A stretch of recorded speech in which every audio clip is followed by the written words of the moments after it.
911, what are you reporting? I got a strange going on out here. Something just killed my dog. Something killed your dog? My dog went flying through the air over the tree. I don't know how it did it. Okay. Damn it, I'm really confused. All I saw was my dog coming over the fence, and he was dead when she hit the ground. I didn't see any cars. All I saw was my dog coming over the fence.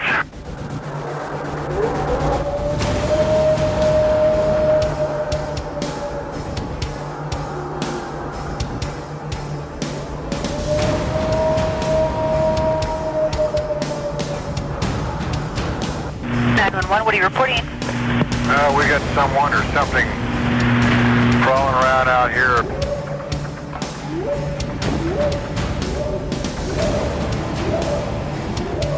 Did you see what it was?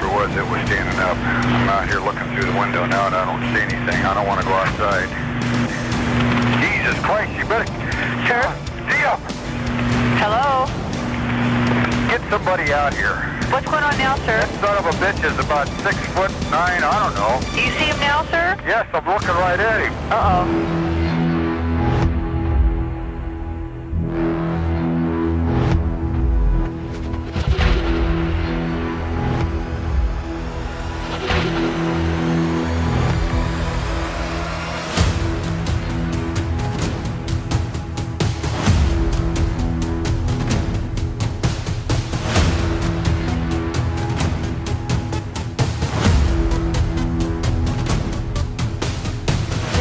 Hey guys, and welcome to this week's episode of Sasquatch Odyssey.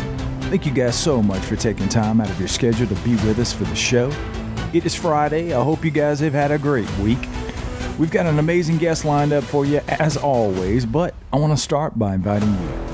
If you've had an encounter and you'd like to be on the show, shoot me an email. You can get me at brian@sasquatchodyssey.net. Go over and check out the website. You can become a member there and help support the show. As I said, we've got a great guest lined up. We've got Monty coming to us from Virginia. He's had some very interesting things happen to him in relation to Bigfoot and even some weird situations with ghosts he's going to talk about a little bit later on in the show. So I want to start by thanking you guys for spending your Friday with us. It means a lot to me that you guys show up week after week after week. I can't thank you enough for that. I'm so glad that you guys enjoy the show. If you haven't already, please take just a couple of seconds and leave a 5-star rating on whatever podcast app that you listen to the show on, and leave a review. Those things help tremendously push it up into the algorithms, and it helps people who haven't found the show yet to find it. And obviously, tell your friends about it. If you enjoy the show, if you enjoy this show, you enjoy the Paranormal Odyssey show. We've got a great show coming up over there on Paranormal Odyssey. I decided to do something a little different over there. I was on another show months and months ago. It's called Beyond Fringe with Chris Cyrus. I'm releasing that interview with Chris over on Paranormal Odyssey on Sunday, so I'll probably release it over here for you guys just so you can hear it and hopefully drive some friends of yours over to the paranormal side if you're into that sort of thing. So I'm going to stop talking. I'm going to let the music play. Monty is ready to go. You guys sit back, relax, and enjoy the show.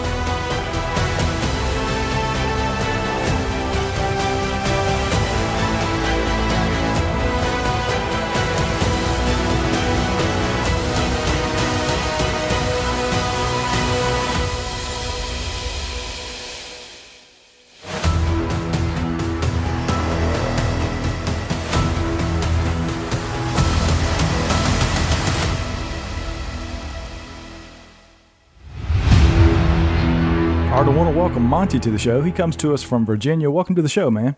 Thanks a lot, man. Yeah, the pleasure's mine. So I know you've had some encounters out there with Bigfoot in the hills of Virginia. So why don't you just sort of take us back where you were, what you were doing, and what happened during that first encounter, man? Well, okay. First encounter, I was 16. And let me just remind everybody here, I was a country boy. Yeah, I was raised up in the country. I hunted, I fished, I was out in the woods every day. And I never even heard of the word Bigfoot up until this encounter, and me and my father talked about it afterwards. But and as far as like anything else, I just wasn't a believer. I never really even dove into it. But anyway, so I've back when I was 16 years old, It was me. It was my little brother. He was 13. His name was Rob. And we had a friend. We'll just call him John for now.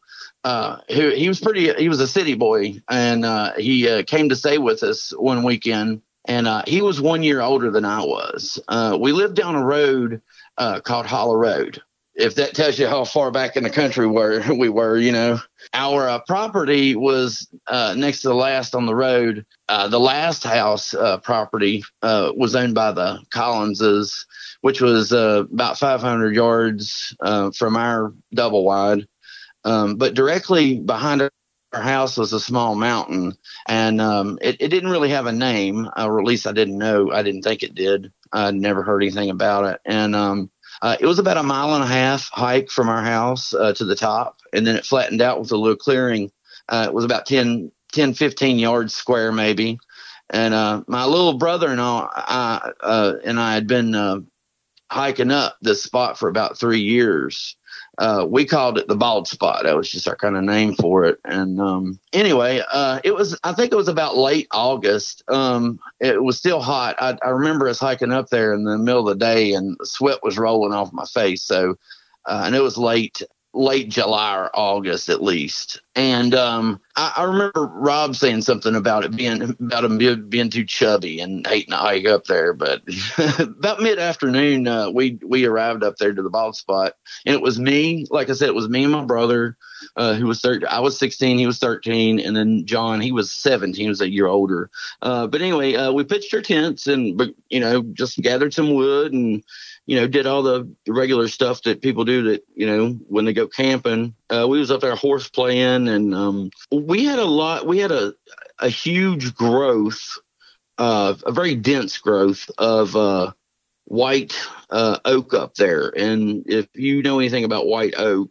or anybody out there listening knows anything about white oak, they produce a lot of acorns, and those things fall like crazy. My grandmother back in the day, I just remember my grandmother having a building with an aluminum roof on it, and all throughout the night when I spent the night with her, you'd hear these acorns just like pow, pow, pow, But anyway, right in the middle of the bald spot, was basically, a bunch of these white oaks.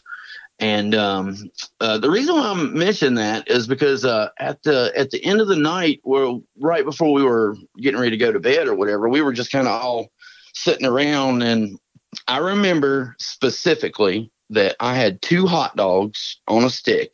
My brother had one, and I think, and I'm not sure about this specifically, but I think John had 3 on his. I know he had like 1 marshmallow in there. We're all sitting there by the fire roasting our hot dogs and everything. And we had, if you ever heard someone like throwing something through like foliage, you can hear like chat, chat, chat, chat, chat. Each time that it like hits a leaf, like you can kind of hear it.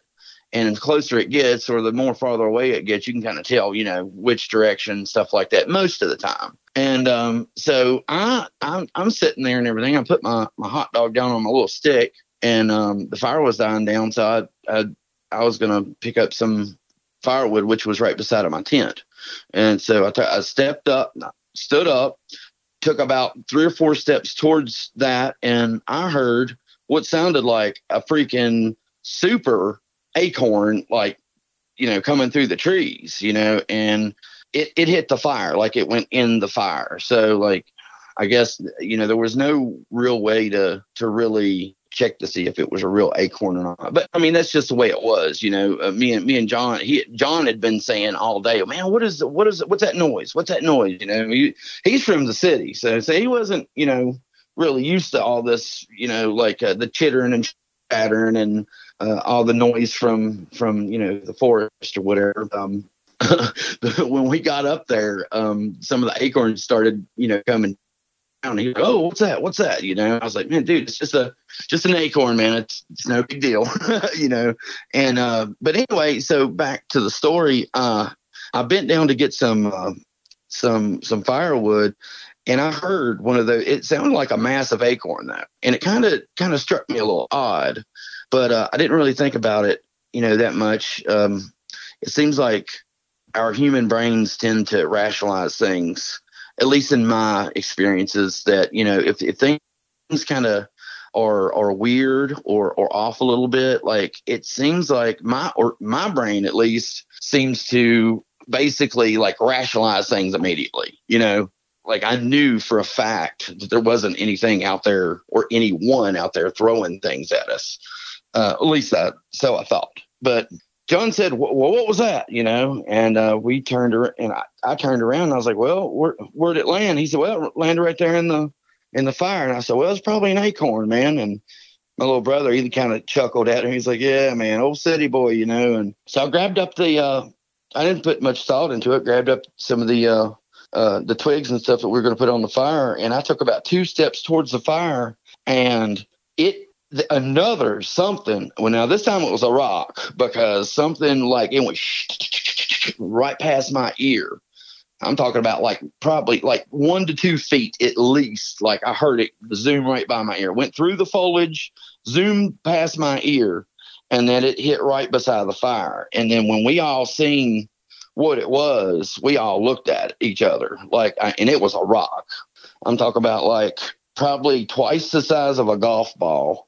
It still had some dirt on it. Looked like it even had been like taken out of like a dry piece of like ground. Like you could still see some of the ground like that it was sunk into on it, you know. And anyway, we all looked at each other, and I said, what in the world's going on here? So the first thought that I had in my brain was, Dad's up here messing with us, you know. Dad didn't come up here messing with us. And what it was there was a little trail that you could, if you had a 4x4, any kind of a 4-wheel drive or anything, you could get up to where we were, and you could pull right up next to the camping spot where we were. But I mean, heck, we didn't hear anything, you know, any kind of vehicles, anybody. I mean, normally, like when we would go up there camping, there was nothing up there. You know, we'd get some chitters and chatters from like some animals and stuff like that. But like this night was completely silent. And I even took note of that. I don't know. I think it was about an hour before all this starts happening that it was completely silent. I even mentioned to my brother, and it was just kind of weird. It was a kind of eerie feeling. And Rob, my little brother, he had told me once earlier that evening that he had a weird feeling, you know, and we kind of thought maybe that something was wrong with our parents or something, you know, something like that. But also we thought something like that would have happened. Somebody would have come up there. But anyway, so the rock flies past me. It hits about a foot or two from the fire. We're all looking at each other. And my little brother said, he said, man, it's got to be Dad. And I said, I thought the same thing. So I hollered out and I said, Dad, if that's you, we know you're out there, you know. And we didn't hear nothing come back. It was just completely eerily silent. And we all kind of looked at each other, and I was like, dang, man, like, what in the world could that be? Like, you know, I know that there's no animals out here that can pick up rocks and throw them, you know. And I started getting scared, you know. About that time, the hair on the back of my neck started raising up. And I'd say probably a good minute to 3 minutes. I don't know, you know, time kind of stops when these kind of ordeals happen. And we heard, all three of us, and it sounded like it was probably maybe 40 yards from us, maybe a little bit farther, maybe 50 yards, half a football field. We heard what sounded like a lion. It's the only way I can describe it. Like a lion, like a super deep rumble with like a mid kind of scream to it, and then like almost like a high pitch kind of thing, like all three at once. If you had one of them, you know, all three of them kind of sounds going. And then I think it was about 13 to 15 seconds this thing did it. And when it stopped, I looked at my brother and I said, you come over here. We're leaving now. Like, and John had already started like running towards like the house. And we had forgotten all about the trail, we just started running towards the house, which was like a beeline. We made a beeline. And this thing was, at some points, this place is pretty steep grade. We did not take any lights. The fire was still going. All of our tent materials were still up there. Tents. We all dropped our hot dogs right then and there. And I'll tell you a little bit later why I know how many was there. But anyway, I grabbed my little brother's hand, and I know by the time we got to our house, we looked at my brother's shins and everything, and from me dragging him down the road or down the mountain or whatever, I know we almost had to take him to the hospital. Mom put at least 10 butterfly stitches on it. He was cut up bad. Like, I basically drug him through the forest down that hill. And there were several times when we would just get, too ahead of ourselves, and we would both take a fall, and during those falls, I would, grab his hand or whatever and start to stand up, and you could hear this thing like barreling down through, like, after us. And then it got our adrenaline going. And again, I'd grab him and say, let's go. And I didn't know where John was at this point. We were about halfway down the mountain. I did remember that there was a fence about halfway down. So I was trying to look for the fence in the dark, and I started hearing breathing over my right shoulder. And I said, oh my God. So we took a right turn, and I knew if we went right just long enough, we would hit that trail and we wouldn't have to worry about the fence. So we hit it, and me and Robbie finally got down to the house, and John was already there.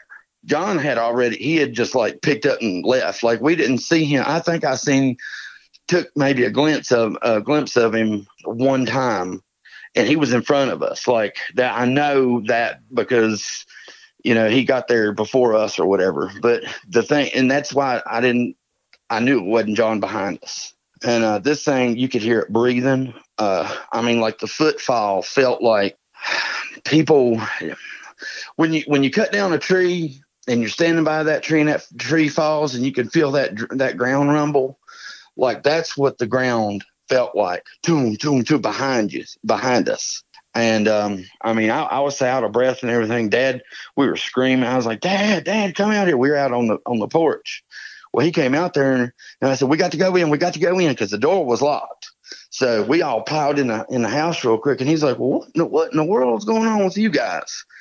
And so we told him what had happened. He was like, I don't know about that. He was, I don't know. We had played some tricks on him at April Fool's that year. And he thought we were crying wolf or whatever. But then he looked at me, and I said, look at my brother. I said, look at Robbie's legs. I said, do you think that I would have drug him down that mountain like that if it was, if we was just trying to put on stuff, And he was like, well, man, I guess you're, he said, all right, well, we're going to have to go up there. Y'all let that fire going, we're going to have to go up there, and we're going to have to shut the fire down. He said, one of you guys is going with me. And he looked directly at me, and I knew it right then. I had to go. And I was like, okay. I said, as long as you don't make me have to get out. And he said, well, just come on. He said, I'm going to bring my 357. My dad, back when I was a kid, he never brandished his firearm. Not that I'd seen ever. He'd never even wore it on his waist, but he had gotten his holster and everything out for this and put it on his holster. Well, we jumped in the old truck. We had an old Ford F-100 with the 3 on the column. Anyway, we creeped up the mountain there, and the foot by foot, I was just getting more and more anxious and more scared. And I know by the time we pulled up there, I was halfway in the floorboard, clutching myself, because this thing was scared. It scared me to death. I didn't go in the woods for 10 years. I know it was a good 10 years after that. But anyway, we pulled up to the campsite, and my window, as we pulled up, the campsite was on the right, and of course I was on the passenger side. and I kind of peered up over the camps, or over the door panel there, and Dad had gotten out, had his gun out and everything, and went and he had a jug of water on the back of the truck, and he grabbed the water and threw it on the fire. And right before he did, I looked down at those sticks that we had with those hot dogs on it, and not one of those hot dogs was still on that stick. And they didn't fall in the fire. They fell right where we were standing, which was next to the fire. So they didn't get burned up. Something came up there and ate them. Now, I mean, I can't prove that was, a Bigfoot. I mean, heck, I can't even prove that whatever that was a Bigfoot. But from the experience that I've had and the people that I've talked to and some of the documentaries and other information that I've gone through, it's a pretty typical, encounter with the screaming, the rock throwing and stuff like that. And then after that, so Dad got up there. We didn't hear anything up there. Dad was like a little bit shook. I mean, I noticed when he got back in the car or in the truck, he put his revolver down beside me, pointing towards the front, of course. And he said, well, I didn't see anything out there. He said, we'll come back up here tomorrow and get the tent and stuff. He said, let's get off this mountain. I said, okay, please do. Please do. And I'm 16 years old. Back when I was 16 years old, I mean, not now. Of course, I'm 40 now, and I'm not, I'm overweight and, can't catch my breath and everything like that. But back when I was 16 years old, I was 170 pounds, nothing but muscle. I mean, I was all region and a running back for 4 years for Giles County. I even held a record out there for most yards gained in a game. I wasn't scared of nothing, nothing. And, man, I mean, just talking about this, I mean, I've got the willies.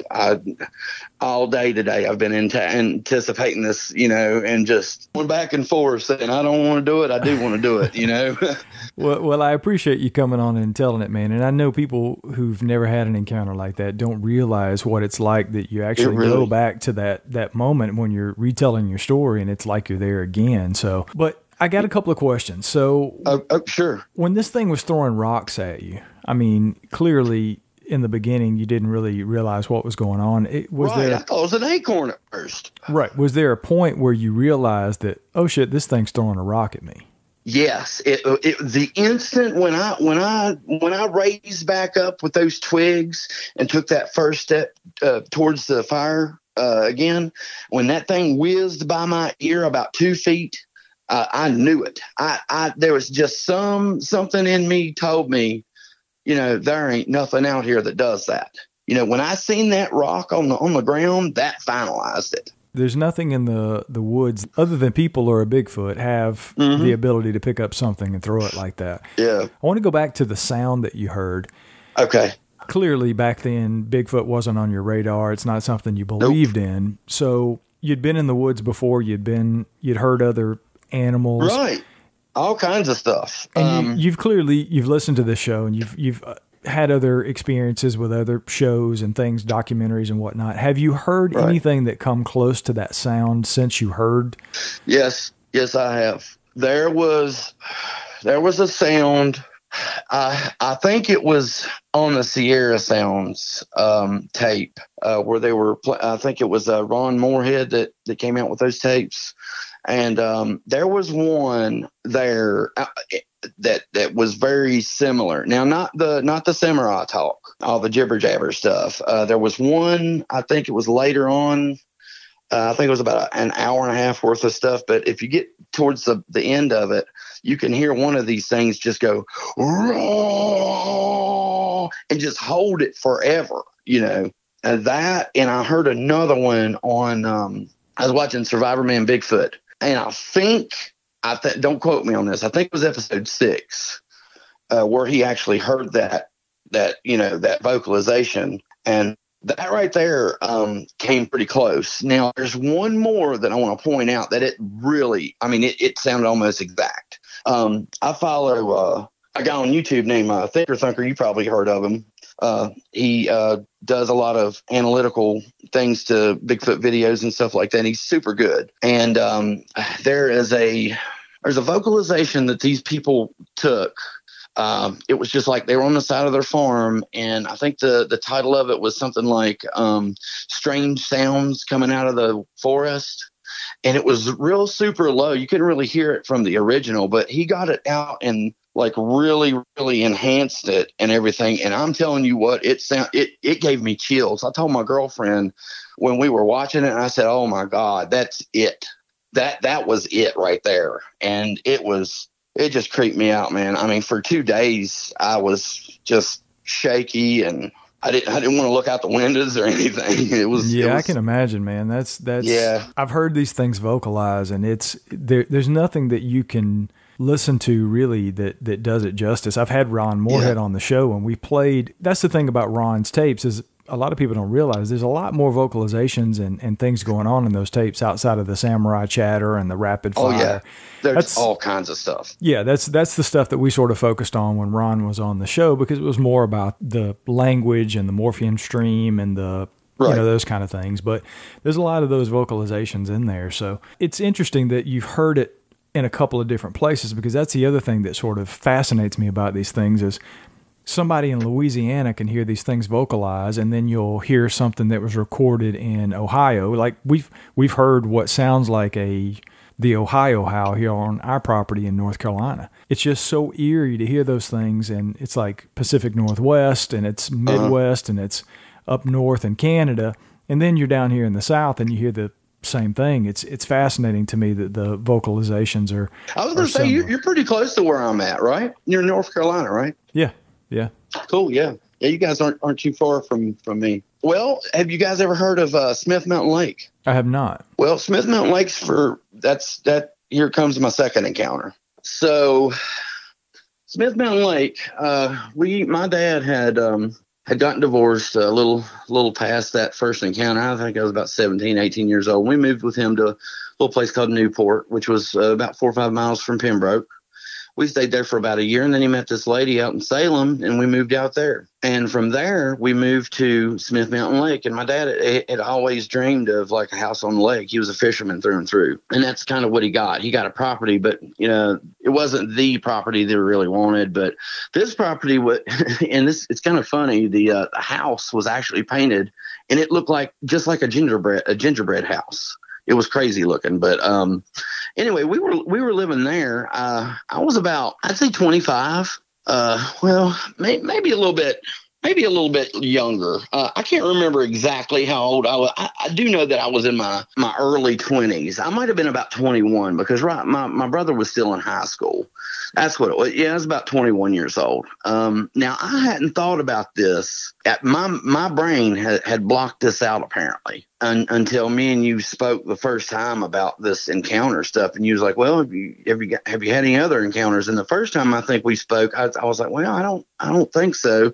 And then I really got to thinking, and I was like, oh crap, this. But anyway, so my brother was staying at a friend's that night, and it was about 10 o'clock or so, 10 p.m. And back right off Route 220 out in Bedford County is where this place is. If any of the listeners or anything knows where Bridgewater Plaza is, it's pretty famous. They've got a bunch of like live bands. I think they've got like 8 restaurants, like a dock that people like hang out. It's like a bar, but it's a dock too. So it's like you get the people from the road, but mostly from the lake. You get the lake crowd.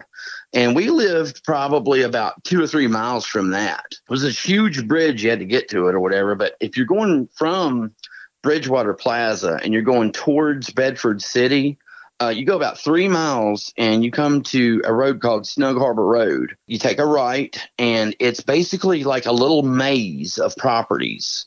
Now we were the very, very, very last property out in this little subdivision type thing. And when I say subdivision, don't imagine like a subdivision with no trees. I'm talking about like a subdivision in the forest. like everywhere you looked was trees except for, you know, the road. And when you went down, it was about 2 miles from our house. In that little area there, you could take the little road and you could get down to the docks and stuff like that. And it was only when you got to the dock is when it like opened up to the lake, you know, or only when you got to 220 when it opened up and you can actually, you know, see the road. But even on 220, if you've been up and down that road, you know, that's like straight up forest. You know, it's pretty out there. You know, Bedford County's very rural. But anyway, and it should just kind of give you an idea of how rural this place is. But anyway, it's about 10 o'clock, 10:30 or so. My dad's like, hey, where's your brother at? You know, I was like, well, I think he went over to Tony's. He said, well, you need to go get him. I said, all right. So I remember specifically, I had an 81 Supra Celica. It was a 5-speed, and it was the first car that I'd ever driven with rear wheel drive. So, you know, it was a little dirt road. So I'd, you know, kind of kick it around a little bit every now and then. And that night I remember when I pulled out, went down the road, and there was this first turn you come to, and I kind of kicked it around the turn a little bit, you know, and it scared me a little bit. So I slowed way down. And I had both of the windows down or whatever. And I heard it sounded like a dang log about as big as my arm snapped. And I was like, what in the world? You know, because usually you hear something like that over there or in any forest, you're thinking like, okay, dead tree, you know, or, you know, something like that, because it was bigger. It was much louder than, say, like a deer stepping on a twig or, you know, a human like stepping on, you know, a twig or something. It was snapping. It was a big, you know, about as big around as my arm, it sounded like. Anyway, I never did see the tree, but it made me stop. And I kept listening and everything. And like I was on the driver's side, so I still had the passenger side to kind of look through, you know, so I didn't have really a whole lot to look at or whatever. And I was like, well, okay, whatever. So I, you know, started the car back, you know, got up to about 3-4 miles an hour, and it sounded like something started moving over there again. I said, well, dang, what in the world is that over there? I'm thinking maybe a bear, you know, because we had seen a bear or two over there, and they weren't uncommon. And I'm thinking, you know, the biggest thing out there, you know, is a bear, you know, and that's probably the only thing that could snap anything about that big. Maybe sit down on it. You know, here we go with my rationalization again, you know. And I think everybody's brain's like that. I really do. I think that anything that starts happening that is, you know, beyond your paradigm is, your mind, it's like a defense mechanism almost, you know, that it almost prepares you to say, hey, guess what, man, don't worry about that. Focus on what you're doing, because in your mind, you know, it could be something crazy, you know. And but anyway, so I keep on going or whatever, and it sounded like this thing was tracking me. Whatever it was, like anytime I'd slow down, it would stop. And anytime I'd pull out again, you could hear it again. And every now and then you could hear some footfall. And I was like, dang, man, that is a big something over there. I was like, well, you know, I can't really dawdle around a whole lot, so I need to go on, you know, get Rob. So I went on down the road, and it was about a 15-minute trip down to get Rob and back. And I told Rob when I got there, I said, man, there's like a big old bear or something. I was like, maybe we can catch it when we get back, you know, that'd be kind of cool to see, you know. He's like, oh yeah, man, cool. Well, anyway, so we come back, and I think it was about 2 or 3 turns into the place there, and Robbie said, shut the car down, listen to that. And I listened to everything, and we heard a twig snap, and Robbie he swore that he heard some breathing. Now I didn't hear the breathing, so I don't know. I didn't hear it. But I tried, you know, but he had his like head stuck out the window and everything else. I couldn't get over there to listen, you know. It was him and the seat and everything else that was kind of, you know, in my way. And it was kind of coming from behind us a little bit too. Not directly beside us, but like kind of like in an angle behind us on the passenger side. But anyway, now this is the opposite side that we were on when we went, like when I heard the whatever it was going out. Now, when I was going out, it was on the passenger side. Well, when we were coming in, it was on the passenger side. So it was on the other side of the road. And so anyway, I stopped there a couple times. And I was like, man, you crazy, dude. You're hearing things. So I kind of gassed it a little bit, you know, and we went around that same curve or whatever going back. And that would put me beyond where I heard it the first time, like closer to my house. So we were probably about 200 yards from the house or whatever. And I heard another like log or stick or something break. And I was like, what in the world? Anyway, so I was looking for my phone. I bent down and Rob said, what the heck? Look at that. Look at that. And I jumped and I looked up, and the only thing that I seen was the back of this thing. Okay. It like leaving my headlight. But I'm telling you right now, it wasn't a bear. I've seen a few bears on some documentaries and things. I've seen how they walk, and they kind of got like this wonky walk, like they don't know how to walk. I mean, obviously they're on the ground, 4 feet on the ground all the time. So, when they do get up on 2 feet, they probably are a little bit wonky, but it wasn't like that, man. This was like a fluid motion. And the thing that I did see was the fur, which was like black. So if you imagine, let's say this was a Bigfoot. Let's imagine half of him in the light and half of him not. The front half of him is in the dark. It was right on that plane of where you could kind of see and couldn't make out, and then the other half of him was kind of like in that plane of where where it changes from light to dark. Well, he had like from his elbows, the hair was long, like almost like dreadlocks, but not quite. It was matted, like kind of matted together, dreadlocky. The rest of his fur on his body was like on the backside of his body was very short, except for the back of his head or his head part. Now it was about probably 4 or 5 inches long. Now the rest of the fur on him was it might have been an inch and a half, and it was like dark brown to black fur. But the head of him was like an auburn. It was a little bit auburn in those little like dreadlocks coming off of his like elbows or whatever. And I did see like his heel, and his heel was like a dark, like his skin was dark. It wasn't light like, say, a Caucasian person, I'm Caucasian. I'm looking at my skin now, and it was nowhere near that shade. It was almost the shade of an African American, and like more of an African. I'm sorry, not African American. It tends to be darker down. I guess the skin gets darker or whatever, but it was darker, almost black, but not black. It was kind of like, and you could see kind of almost like a callus on his heel. I do remember that, and he was probably 3 yards in front of us. We heard. Oh, I forgot to say, we did hear a whoop too. We heard a whoop.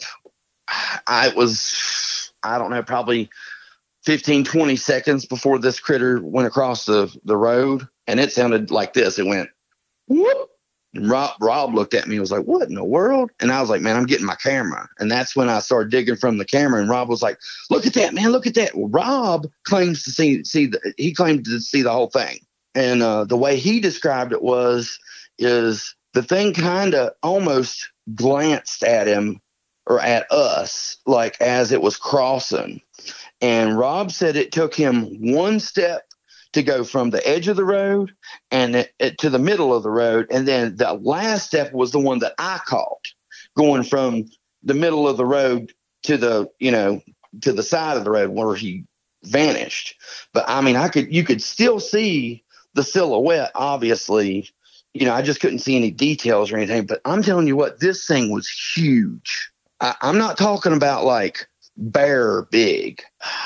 My uncle had went out on a hunting trip long time ago, and he had killed a bear, and it was one of the biggest bear that I'd ever seen. He had a picture of him, like kind of clumped up beside of him where he killed it or whatever.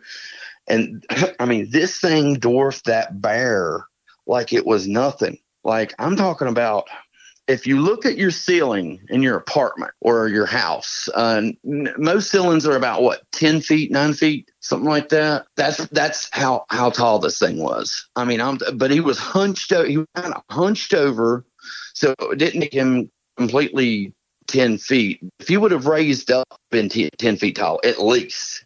And like the girth to this thing, like, I mean, you could have put me together, and I'm 250 pounds. You could put me together probably twice side by side, and that's what his side view looked like. That's how much girth this thing had.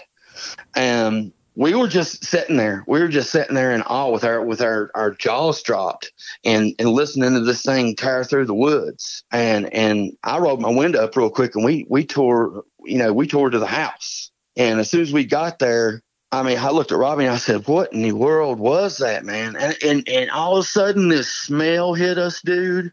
I'm talking about like the rankest. Smelled like, let me get a good descriptive here. It smelled like a dead animal mixed with the nastiest wet dog smell you've ever smelt, and like mildew all rolled up into one, like maybe even some mothballs thrown in there.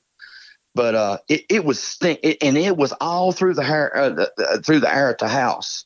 And Dad met us at the door, and I told Dad, I said, "We seen a Bigfoot," and he was like, "Oh, here we go."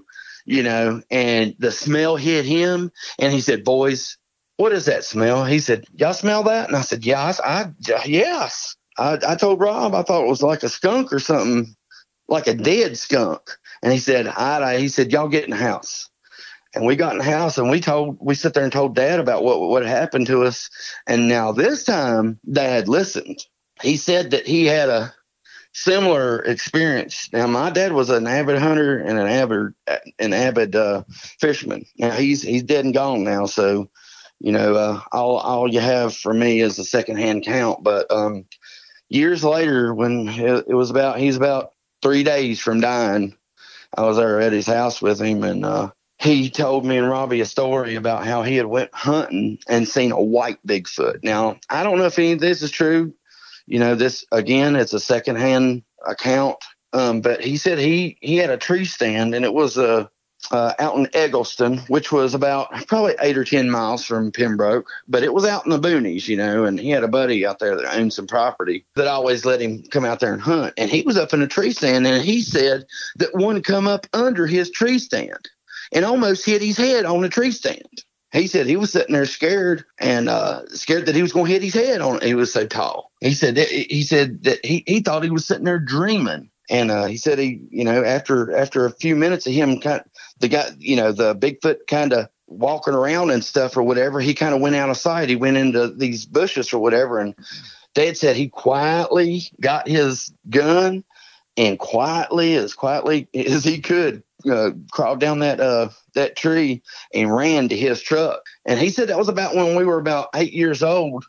And he said he didn't go in the woods. It made him not go in the woods for about 8 or 10 years. And I remember Dad talking about all these hunting stories and stuff when I was, a kid, but never seen him go hunting, And then finally, I think it was about 2 or 3 years after that first encounter happened that he ever even went out in the woods. But he was never the same. He never went all days and, stuff like, he said he used to. So it was, apparently he had something happen to him. And that's why at first he was like, "Oh, no, come on, pull him a leg, boys, and then he'd get this serious look on his face, And when we were riding up the mountain to go put the fire out, man, it was just, I don't know. He was just in this. I'd never seen my dad in that state before. He was almost on like guard, like on guard, like I will shoot anything that pops up kind of thing. Like I'll protect my son kind of deal, Yeah,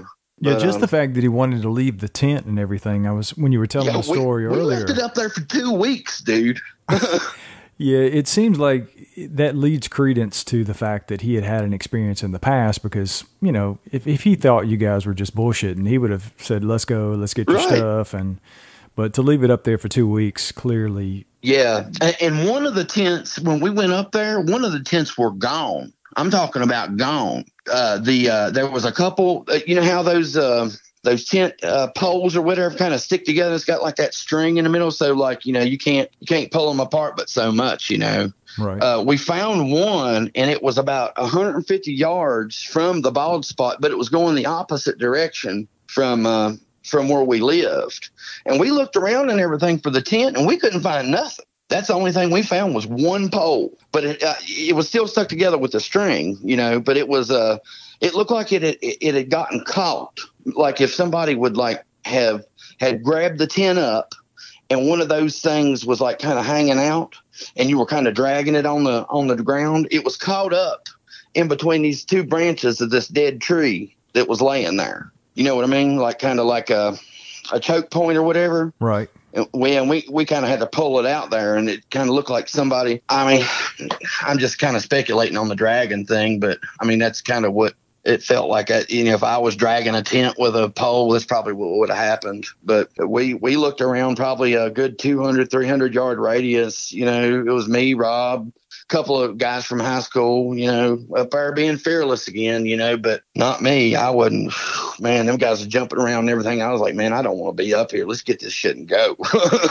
So let's go back to the sighting you just told us about. Did you said your brother got a better look at this thing? Did he describe what he saw as far as the face?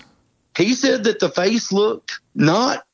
He said it kind of looked like an ape, but but like its eyes, like when it took that two or three steps across there, he said it turned its head just enough to where he could see his eyes.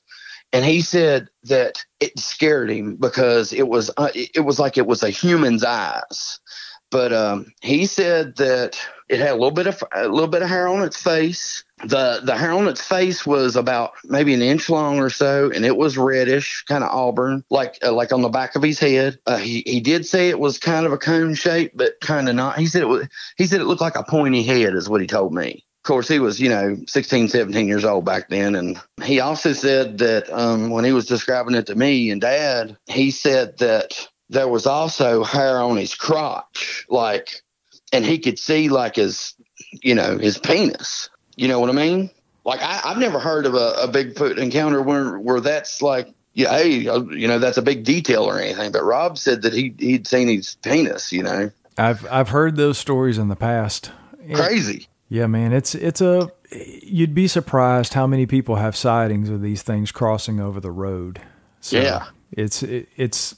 I think these things are on the fringes, man. And I know we're all speculating and nobody really knows, but it seems like, of course, there's people who go deep in the woods and they're in there for a long amount of time and they're 8 miles back. And, like Ron Moorhead and the Sierra Sounds, they were about 8 miles from anywhere. But the majority of these sightings happen right on the edges of civilization. Society, yeah. Yeah, and I think that's where most of them are. I've got a theory of that. Here's my theory with that. It's, think about, about all the civilization out there that we have, like the technological side of us. We basically are entities that will manipulate their environment to suit whatever needs that we need, anything that makes us more comfortable.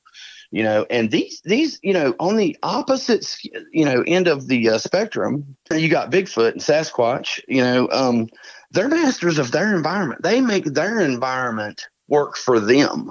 They don't manipulate it. They take what's there. They learn, they observe, I don't know if you've ever read the book, The Creature by Jan Clement, but wow, what a read. There's some really good details on that about the Bigfoot and how the Bigfoot in that identified all these different edible plants and barks and stuff like that, and it's just wild. I'm not sure. I don't think anybody knows if that's true or not story, but that's an interesting read if anybody out there wants to check it out. Yeah, I'll have to check it out. So those are some wild stories, man. Yeah, dude. And I think you saw the one that you saw and actually had the sighting of is about the best way to see it. At least you were in a car and you were driving by. So right. I mean, it took me a minute to put my foot on the gas. I was very stunned. I almost killed the car. That's how nervous I was. I can only imagine. So have you had any other strange things happen to you up there in Virginia? Oh my God, dude. All right. Well, this is going to be a short one here. I was living in Charlottesville. Long story short, I was traveling from Charlottesville to Salem. It was about the way it is outside right now. It was overcast. Up here I live in Dublin right now, but Virginia, and it looked exactly like it does now, about the same time of day. And I was driving my Dodge going towards Salem, and all of a sudden, and I've got footage of this on YouTube, by the way. If anybody wants to look it up, just look up MontyTickle, Monty Tickle, and just say, and it's called UFO sighted in Charlottesville. But anyway, it was basically just a light, okay? And I'm talking about a bright light in the middle of the day. Bright light, I mean, just sitting there. And I got to looking at it, and I was like, what in the world is that thing? So anyway, I had 56 percent of my battery. Now, this is the weird part right here. I had 50% or 56% battery left on my phone. I went to record, and I think I recorded a good minute and 20, I think, if I'm not mistaken, minute and 20 or so of this. Right at the end of the recording or whatever, I got a notification from my phone saying it was dying, and it completely died right there. Like, now my car or anything like that, no, that wasn't affected. My battery died right there from 56 all the way down to 0 in a minute and 20 seconds. And right in about 20 seconds after this thing, after it went off, I was trying to fumble. I was fumbling around trying to put the phone back down and everything. I looked back up, and it was still there. And this thing shot straight up. Now, I mean, straight up like a beam of freaking light, man. Like, it was gone, like gone. And I know, people out there is going to be like, well, dang, the best part you didn't catch on video. Yeah. I tried, but, you just have to take my word for it. But move on, investigate it. And you know what they said? I've never heard this before. He said it was an identified flying object, not unidentified, but an identified flying object. And I sent an email back to the guy, and I said, well, what did you identify it as? And I never from then on out heard anything else from them, ever. What did this thing look like? Was it just a light in the sky? Could you see a craft? It looked like a ball. Okay.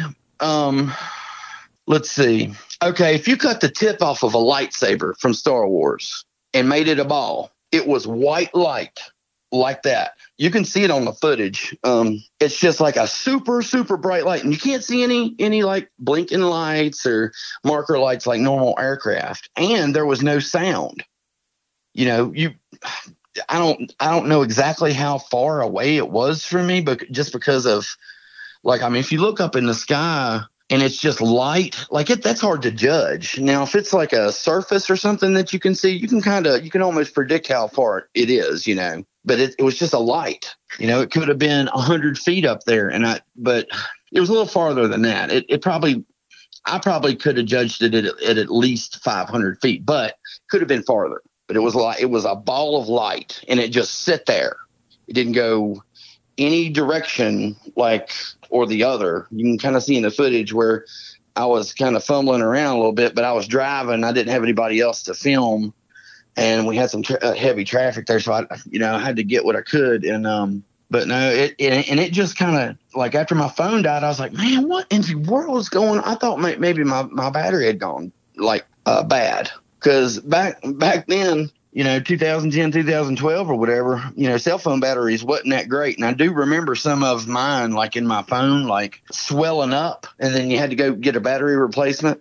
I thought it was like that. It worked after that. I went home, charged it. There it was. Yeah, I hear that all the time. Ron Moorhead even talked about having batteries drained up at the Sierra camp, just inexplicably, man. They'd take fresh batteries up, nice new lithium batteries, and they just die. Yeah, eat them up.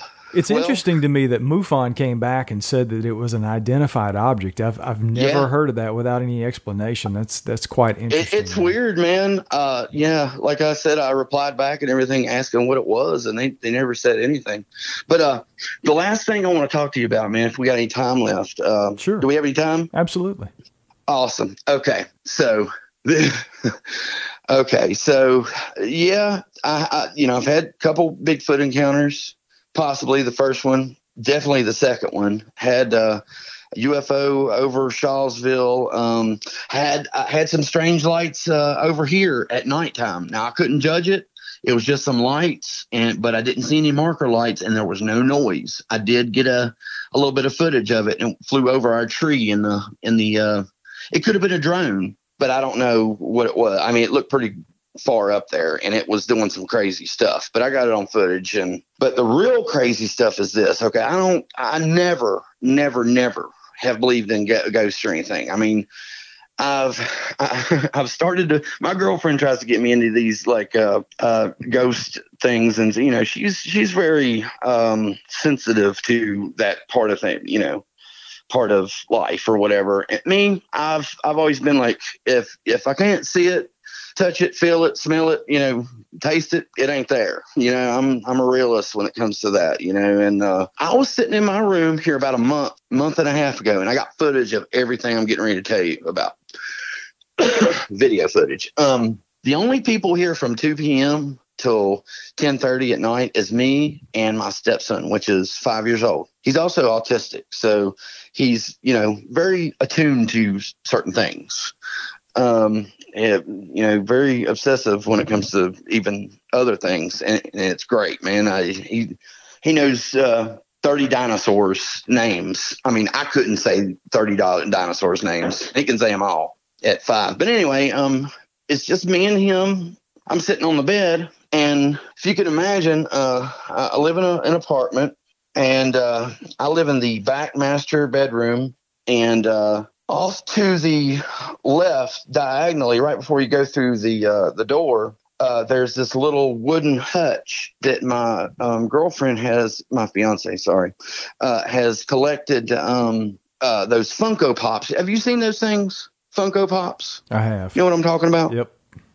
Okay. Well, she's got like a pyramid of them.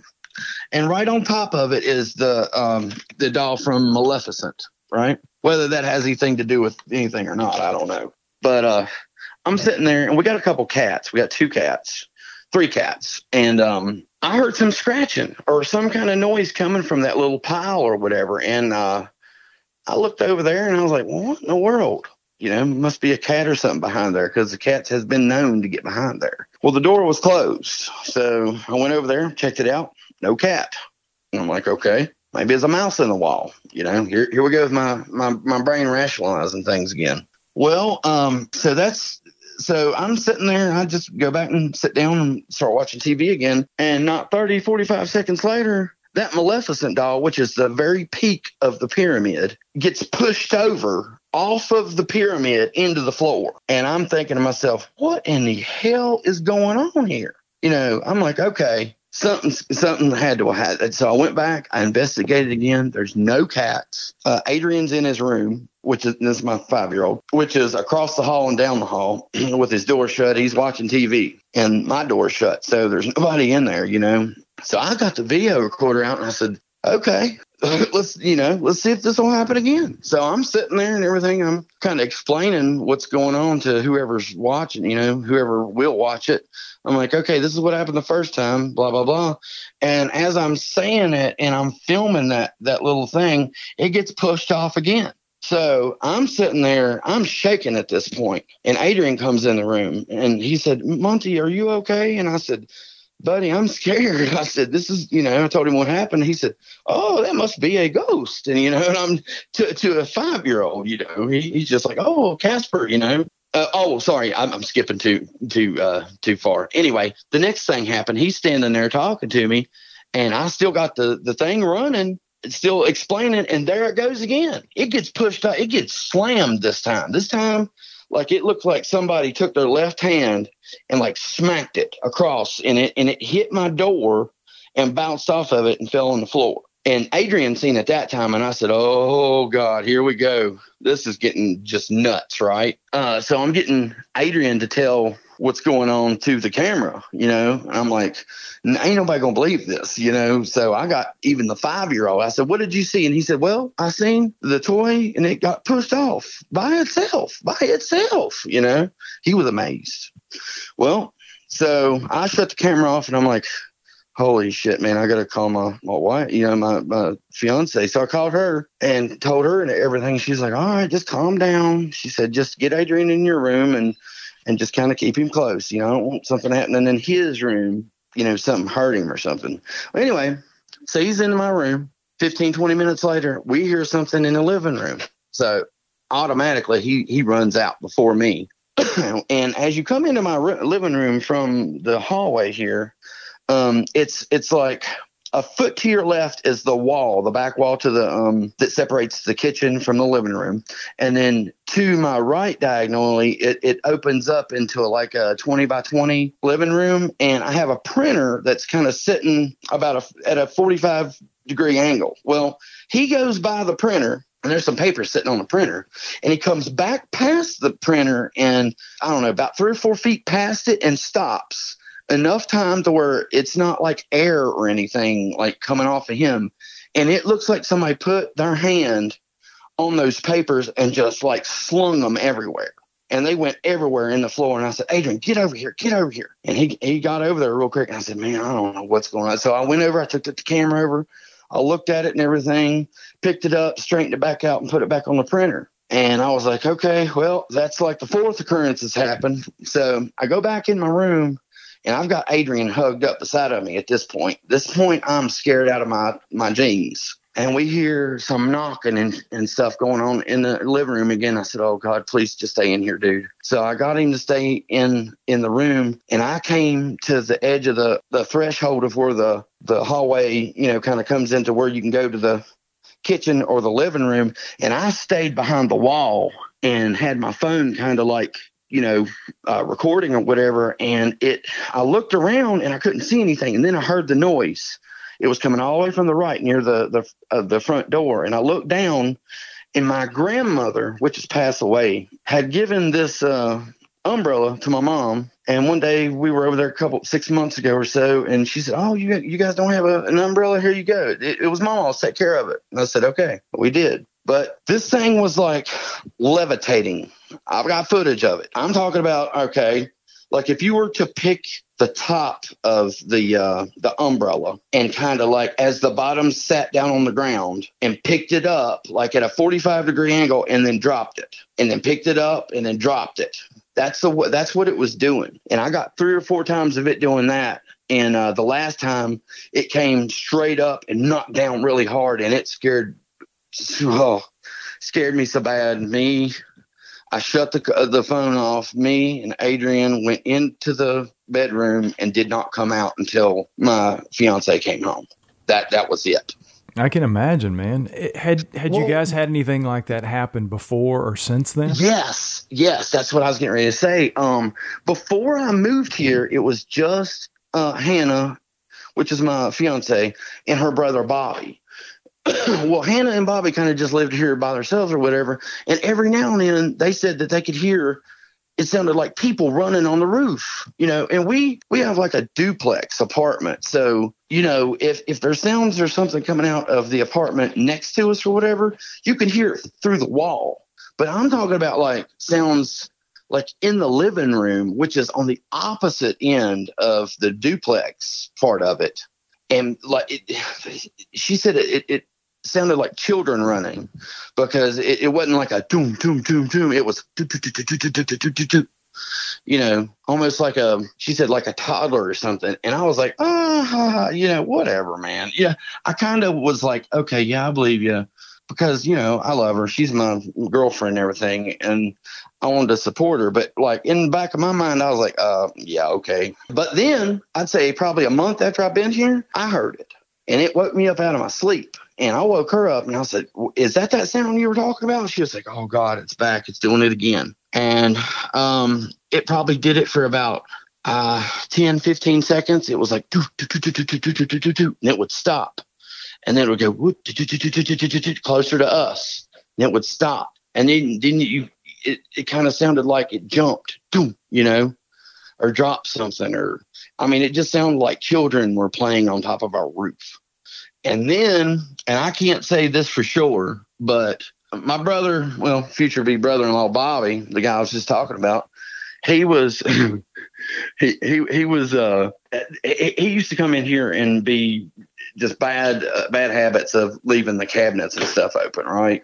And he's like 20 years old, so I get it, and I asked him one morning, I was like, well, did you do all this, man? I was like, man, look at this. It looked like the FBI done raided our cabinets, and he was like, he's like, no, he said, I went and got into the one cabinet to get some soup or whatever. He said, I didn't get into any other ones. And that kind of stirred up the thought in my head, holy crap, because that had happened 5, 6, 7, 8, 9 times, like as many as I can count on my two hands. And I told Hannah last night, I said, do you think maybe that could be, connected to all this? Like, because, your brother, he, 4 or 5 times he would admit it, but what about the other 4 or 5 times? So, that's basically it.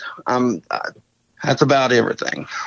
Fascinating stuff, man. I can't thank you enough for coming on the show and sharing that. Very interesting stuff, man. And I know the Bigfoot stuff wasn't easy for you to share, so I appreciate it. Well, it's been almost like a therapy session for me, man. It's like I said before, I was back and forth and everything about coming on and everything, and I just didn't want to feel like, that I'm coming on and just telling a bunch of stories and stuff. I'm telling you, my life. I'm telling the listeners my life, and the reasons why I won't do certain things. There's certain habits of my life that I won't, I don't do anymore because of this, Yeah, and man. It affects it was people. a real pleasure, Absolutely, man. The pleasure was mine. And that's it for tonight's show, folks. Thanks so much for joining us. We'll see you guys next week.